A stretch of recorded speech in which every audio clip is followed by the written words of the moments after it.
Incoming voice call from Razor. হ্যাঁ ভাই, আছো কত দূর?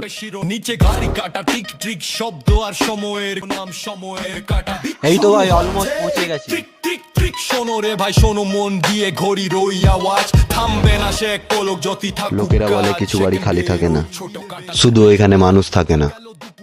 আমি আর্য, কলেজের ফাইনাল ইয়ারের ছাত্র। আমি রহস্য ভালোবাসি। বন্ধুর কাছে ওই বাড়িটার ঘটনাটা শুনে আজকে ওই বাড়িটাই চলে গেলাম। সেদিন ভয় আমাকে নিজেই খুঁজে দিয়েছিল।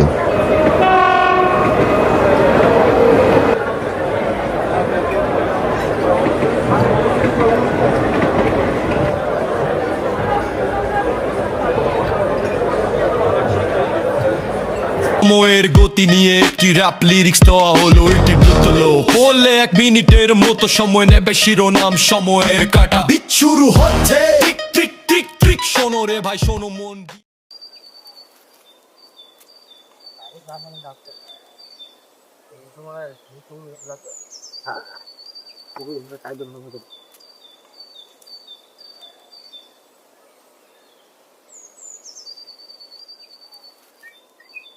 আরে বাবুরা এসো এসো এসো।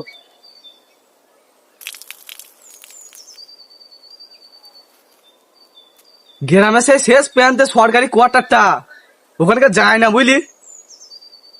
ধর আশেপাশে লোকজন বলে ওখানে নাকি রাত ঠিক 2:17 ওই জানলাটায় আলো জ্বলে, জানিস তো? তাতেই শেষ নয়, ওই আলো যে দেখেছে তার জীবনে অদ্ভুত কোনো ঘটনা ঘটেছে। আচ্ছা চল না দেখে আসি ব্যাপারটা কি আছে বাড়িতে। জীবনে বাবুরা গেলে কিন্তু খুব বিপদ। আচ্ছা কাকু আপনি কি কিছু জানেন? তাহলে বলুন না গল্পটা কি। না না না না, আমি কিছু জানি না, কিন্তু কিন্তু এটা গল্প নয় বাবু, এটা গল্প নয়, এটা নিয়ে মজা করো না।